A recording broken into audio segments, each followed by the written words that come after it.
They don't build them like they used to is a common phrase that I'm sure many people have heard. It captures the idea that in the past, things used to be built to last, and these days, they don't do that. Often with the intention of selling you a replacement product just as your original product meets its end. The idea of intentionally making a product that fails is called planned obsolescence. And though they say they don't build them like they used to, they've been building them to fail for a good long while.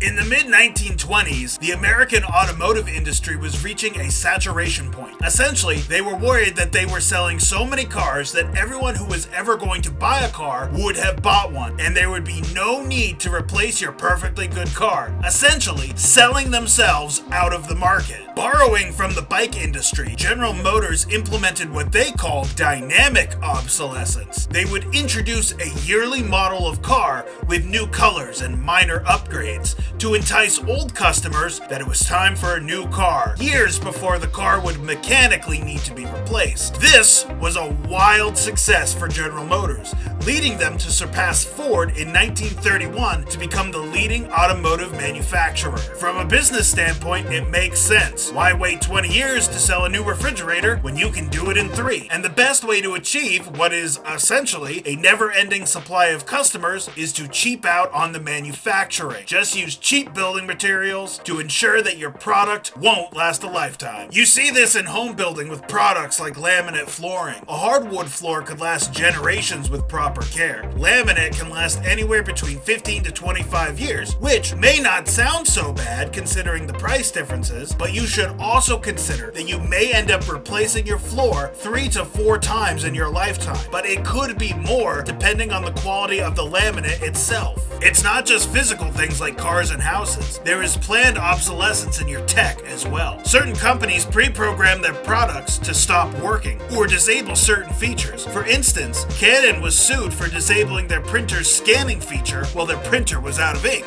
Apple was sued and lost a lawsuit alleging that they had intentionally updated their operating system to slow down older devices. I'm sure with the hope that the slower devices would encourage people to upgrade their phones to the newest model.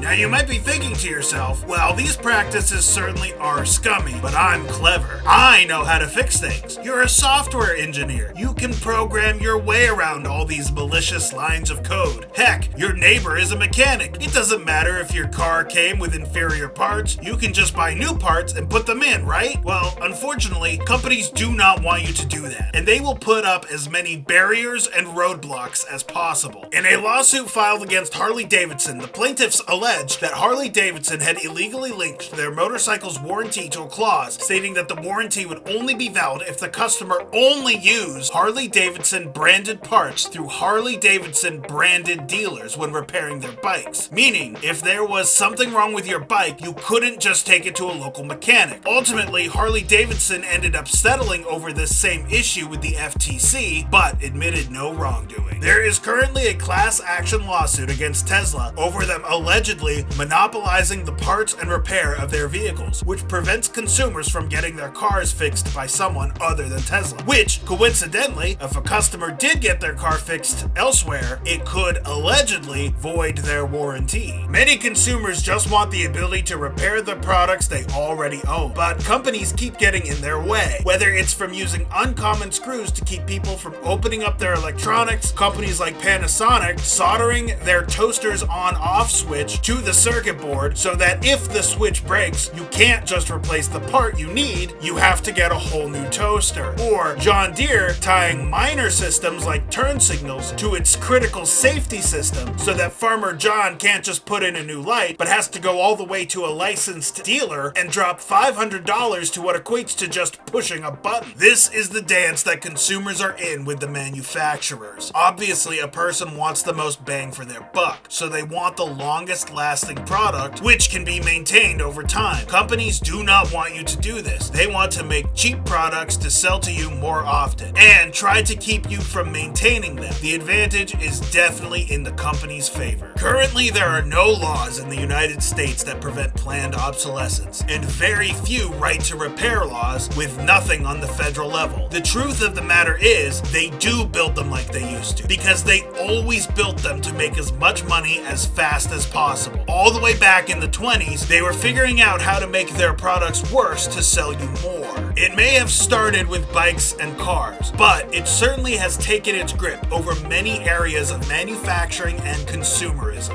One has to wonder what the logical conclusion of planned obsolescence is. Single-use cell phones? Yearly housing? 10-mile tires? The real questions are, how far are consumers willing to let companies push? How long can companies get away with locking you out of the things you already own? Will companies even allow us to own things for much longer? If you're curious to learn more information, we suggest starting with the articles we used in the making of this video, all of which are linked in the description. And make sure you subscribe so you don't miss out on our next tasty knowledge burger.